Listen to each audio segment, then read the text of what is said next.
The White House is reacting to a new jobs report this morning showing the lowest gain since 2020. This as President Biden travels to several battleground states this afternoon.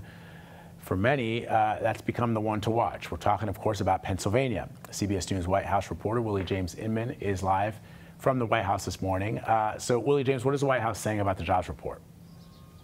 Hey there, Vlad. Good to be with you. Well, the White House isn't necessarily celebrating this jobs report that showed that the U.S. economy added some 12,000 jobs. Analysts expected over 100,000 jobs to be added to the monthly numbers. And the president reacting to this, as you see in your screen there, he said in October, unemployment was unchanged at 4.1%. And he goes on to say how hurricanes Milton and Helene affected the U.S. economy. On top of that, the strikes that you just mentioned there, those Boeing strikes, affected the U.S. economy as well. So the jobs numbers aren't as robust as the White House anticipated that they should be. The president went on to say that he expects that the numbers will be better in November. And he also mentioned the job numbers overall, adding some 16 million jobs since he has been president of the United States. So not celebration, so to speak, but the president talking about the overall picture of the U.S. economy as we head to Election Day, Vlad. So let's talk about something else, Willie. The garbage gate or the apostrophe gate. The Associated Press is now reporting that the transcript of the president's comments featuring that word was edited, that an apostrophe was added to the word garbage. The supervisor there who's responsible for the White House transcripts says it's a breach of protocol. Can you break that down for our viewers? Because this is an election with consequential, the effects of this election will be consequential, and now we're at this point where we're debating about apostrophes.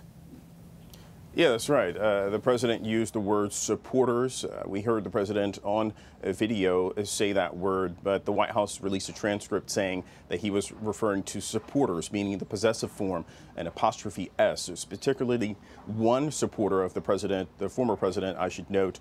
We have that up on our screen, that Associated Press reporting, but this all stems from that rally over the weekend at Madison Square Garden where a comedian referred to Puerto Rico as an island of floating garbage, essentially, and President Biden was responding to that in a campaign event that was recorded on Zoom or perhaps some other type of platform. But the president essentially said something along the lines of former President Donald Trump's, the only garbage he sees is former President Donald Trump's supporters. But the White House noted that the president sent out a tweet explaining what he meant, in that he was referring to that one particular comedian, not Donald Trump supporters as a whole. And we do have a response from the White House. Deputy White House Press Secretary Andrew Bates, he essentially said that he doubled down and said that the president was referring to this particular person. He said, quote, the president confirmed in his tweet on Tuesday evening that he was addressing the hateful rhetoric from the comedian at Trump's Madison Square Garden rally.